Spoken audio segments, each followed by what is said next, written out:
you can be critical of Israel and not be an anti-Semite, right? Hell, I'm critical of Israel a lot of times. I'm sure most of you are. I'm sure Jack is. Okay, we don't always agree with Israeli policy. You can criticize Israel, no problem. You can even attack Israel. There's no issue particularly there as well.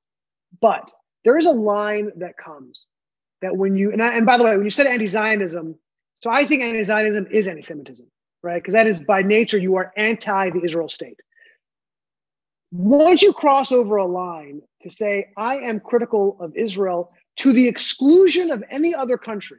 Human rights, everything else. Yeah, look, if you want to be naive and say, okay, Israel and Sudan and North Korea and Iran are all on the same level, and you criticize them all, okay, you're not necessarily an anti-Semite. You may be misguided, you're naive, but you're not an anti-Semite.